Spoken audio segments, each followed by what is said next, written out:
एक birth chart के अंदर आप लोगों को ऐसी कौन-सी चीज़ें देखनी होती हैं जिनसे कि पता चलता है कि इस जातक की शादी कब होगी और संतान का योग कब बनेगा। तो ऐसी चीज़ें जिनके बारे में हम लोग यहाँ पर इसी वीडियो के अंदर बात करने वाले हैं, पूरी की पूरी डिटेल के अंदर, डेप्थ के अंदर जाकर। तो एक-एक चीज़ के बारे में हम लोग यहाँ पर बात करने वाले हैं। क्योंकि एस्ट्रोलॉजी के अंदर कुछ 1 या 2 योग नहीं होते हैं इस चीज़ के अंदर, कम से कम 30 योग ऐसे हैं, जिनसे बिल्कुल एक्यूरेसी से हम लोग जान सकते हैं कि शादी कब होने वाली है और संतान का योग कब होगा। तो इसके अंदर 8 से 10 सूत्रों के आसपास मैं बात करूँगा और उन चीज़ों को आप परफेक्टली 5 से 10 चार्ट के ऊपर भी लगा कर देखोगे ना, तो वहाँ पर 80 टू 90% की एक्यूरेसी आपको दिखाई देगी। तो एक-एक करके हम लोग उन सूत्रों की बात करते हैं। उससे पहले मैं आपको बता दूँ कि जहाँ पर मैंने अभी टिक किया है, ये वाला जो हाउस होता है, ये फर्स्ट हाउस ही रहता है। किसी की भी चाहे कुंडली उठा लीजिए आप, उसके अंदर ये वाला हाउस फर्स्ट हाउस, उसके बाद में 2, 3, 4, 5, 6 और 7, फिर 8वें की जगह नहीं है यहाँ पर, 9, 10, 11, 12, है ना? तो ये 12 के 12 घर इसी तरीके से होंगे। अब इसके अंदर जो ये बीच के अंदर एक लिखा होता है अक्षर, है ना? जैसे कि 6 लिखा हुआ है यहाँ पर, तो 6 का मतलब होता है कि ये इस ग्रह का जो स्वामी है, उसकी नंबरिंग दी हुई है।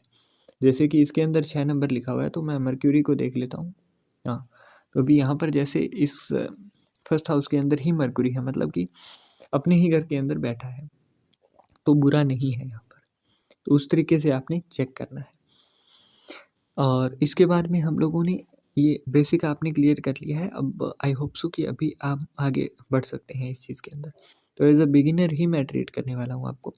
आपने सबसे पहले अभी गूगल के ऊपर जाना है और गूगल के ऊपर सर्च करना है कि जुपिटर कौन से ज़ोडिएक साइन के अंदर ट्रांज़िट कर रहा है। वो डिटेल आपने लाकर रख लेनी है। तो अभी जैसे कि आपने ट्रांज़िट की डिटेल लाकर रख ली, देन अभी आपने चेक करना है कि जुपिटर का ट्रांज़िट जहाँ भी है, वहाँ से 7th एस्पेक्ट जो है, वो आपके 7th, 5th या फिर 9th, इन 3 ही एस्पेक्टों में से कोई एक दृष्टि जो है, वो आपके 7th हाउस के ऊपर जा रही हो, या फिर 7th हाउस का जो लॉर्ड है, उसके ऊपर इनकी कोई भी एक दृष्टि जा रही हो। ट्रांज़िट का जो जुपिटर है, उसकी दृष्टि 9वें भाव के ऊपर जा रही हो, या फिर 9वें भाव के जो स्वामी हैं, उनके ऊपर जा रही हो। तो 4 हो गए हैं हमारे। अभी 5वां सूत्र जो है, वो है कि ट्रांज़िट का जो जुपिटर है, उसकी दृष्टि 11वें भाव के ऊपर जा रही हो, या फिर 11वें भाव के स्वामी के ऊपर जा रही हो। नेक्स्ट जो हमारा सूत्र है, वो ये है कि ट्रांज़िट का जो जुपिटर होगा, उसकी दृष्टि जो है, वो आपके नेटल शुक्र, मतलब कि लग्न का जो शुक्र है, वीनस है, उसके ऊपर जा रही हो। लग्न चार्ट के जो शुक्र की ऊपर उसकी ट्रांज़िट की दृष्टि जा रही हो, ये चीज़ आपने गौर कर लेनी है। अब जैसे कि हमारे पास ये वाला चार्ट है एक, इसी को ही हम लोग पिक कर लेते हैं। तो इसके अंदर आपको देखने को क्या मिलेगा कि आपने यहाँ पर शुक्र है आपके 2nd हाउस के अंदर, तो जैसे जुपिटर है खुद 11th हाउस के अंदर विराजमान है।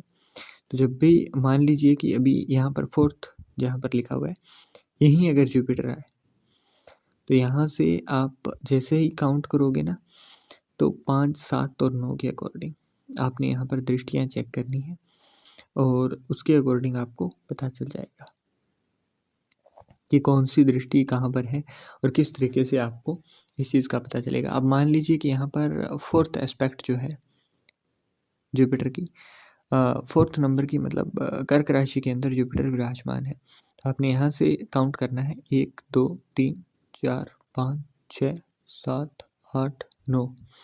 तो 9वीं दृष्टि जो है, वो 7वें घर के ऊपर जा रही है। तो इसका मतलब यहाँ पर योग बनता हुआ दिखाई दे रहा है।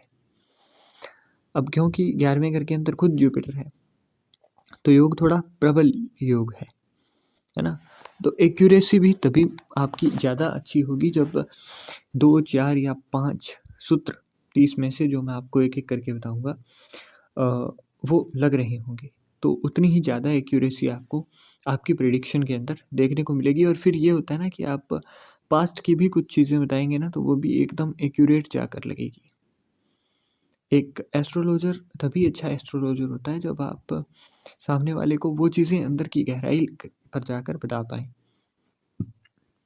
आजकल आपको फेमस एस्ट्रोलॉजर बहुत सारे मिल जाएँगे, परंतु एक अच्छा एस्ट्रोलॉजर मिलना थोड़ा मुश्किल है, क्योंकि वो हो सकता है किसी सुदूर के इलाके के अंदर बैठा हो और उसको पता ही ना हो कि ऑनलाइन वगैरह कुछ जाने से उसका काम बढ़ सकता है, उनका काम बढ़ सकता है ना?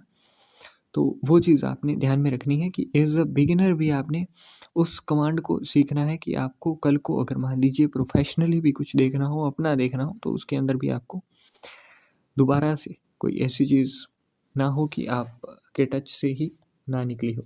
अब इसके अलावा आपको मैंने पहले एक वीडियो बनाकर बताई थी, जिसके अंदर बुध और शुक्र की नाड़ी जब लगेगी तो उसके अकॉर्डिंग शादी की तारीख जो है वो पता चलती है। तो वो आई बटन के अंदर आपको वीडियो मिल जाएगी, है ना? अभी इसके साथ-साथ और भी कुछ चीज़ें होती हैं जो कि हमें यहाँ पर देखने को मिलती हैं। तो वो है कि अभी संतान की अगर बात की जाए तो संतान का कैसे पता चलता है? जब भी जुपिटर खुद गोचर करते हुए 5वें घर के अंदर आ जाए, तो इसका मतलब संतान का योग है। गोचर करते हुए अगर जुपिटर की एस्पेक्ट 5वें घर के ऊपर आ जाए, तो इसका मतलब संतान का योग बन सकता है। अब ये दोनों ही नहीं लगे तो अभी एक छोटा-सा एक और है कि मान लीजिए जुपिटर का गोचर भी नहीं हुआ, खुद भी नहीं आए वहाँ पर, तो जहाँ से भी गोचर है, वहाँ से इनकी कोई भी एक दृष्टि 5वीं, 7वीं या 9वीं 5वें घर के जो स्वामी हैं, उसके ऊपर चली जाए, तो इसका मतलब भी यहाँ पर संतान के योग हैं। अब बात करें कि यहाँ पर कुछ ऐसी कंडीशन होती है जिनको अगर आप फुलफ़िल नहीं कर पाते हैं, तो भी यहाँ पर दिक्कत होगी। अब जुपिटर को देखना है ना, तो ये सिर्फ़ आपको मेल चार्ट के अंदर नहीं देखना है, ये ओनली फीमेल चार्ट के अंदर ही देखना है संतान के लिए ख़ासकर। अब बात करते हैं कि मैरिज के लिए और कौन-सी चीज़ें हैं जो कि आप देखकर अंदाज़े से पता कर सकते हैं। तो 7वें घर के अंदर जो भी नंबर लिखा हुआ है, जैसे यहाँ पर 12 लिखा हुआ है, तो 12 के अंदर आपने 8 जोड़ना है, नंबर आएगा आपके पास 20। तो मतलब ये जो भी जातक है, इसकी उम्र जब 20 होगी तब चांसेस बनेंगे, फिर 5 जोड़ते चलिए, 25 में बनेंगे, फिर 30 में बनेंगे, फिर 35 में बनेंगे। तो इस तरीके से आपको शादी की एज की प्रेडिक्शन निकलेगी।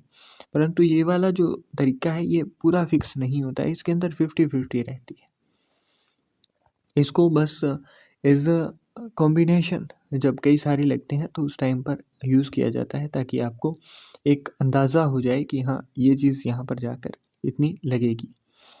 अब इसके अलावा भी कई सारी चीज़ें होती हैं जो कि एक शादी की उम्र में देखी जाती हैं, जैसे कि अगर किसी की कुंडली के अंदर वीनस 7th हाउस के अंदर है या फिर 1st हाउस के अंदर है, तो ऐसे पर्सन की शादी खास करके 25 की उम्र में या फिर इसके पहले नहीं करवाई जाती है, चाहे कितना भी योग बन रहा हो, क्योंकि ऐसे लोगों के योग जल्दी बनते हैं 25 से पहले के। मून अगर 1st हाउस के अंदर है, तो ऐसे पर्सन की शादी 24 से 27 की उम्र के बीच-बीच में नहीं करवानी चाहिए, क्योंकि इससे माता को मृत्युशैया तक पहुँचने या फिर ऐसी हालत को फेस करना पड़ सकता है कि खास करके माता को सफरिंग हो, या फिर लिक्विडिटी मतलब फ्लो ऑफ मनी इनकी हार्ट होगी। अब अगर बुध 5वें घर के अंदर है, तो भी सेम 25 की उम्र के पहले आपने शादी नहीं करनी है। मंगल 7वें घर के अंदर है तो खुद ब खुद डिले होगा। 8वें घर के अंदर है तो 28 से 33 के बीच में योग प्रबल रहेगा, और उसी के बीच में ही योग का फ़ायदा उठाना है, उसके पहले बचिए।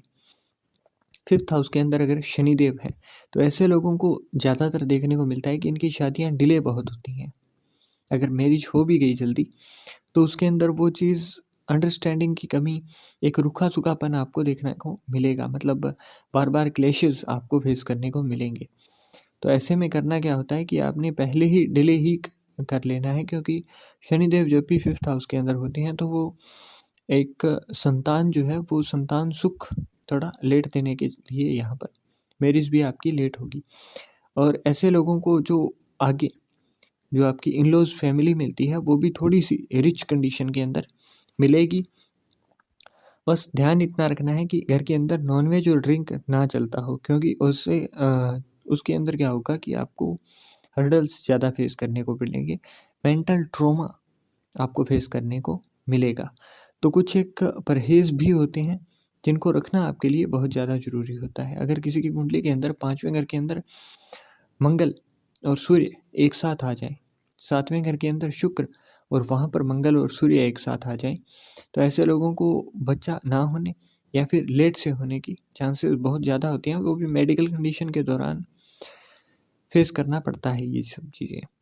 तो ऐसे में आपको थोड़ा ध्यान रखना है, तभी आपको अच्छा फ़ायदा देखने को मिलेगा।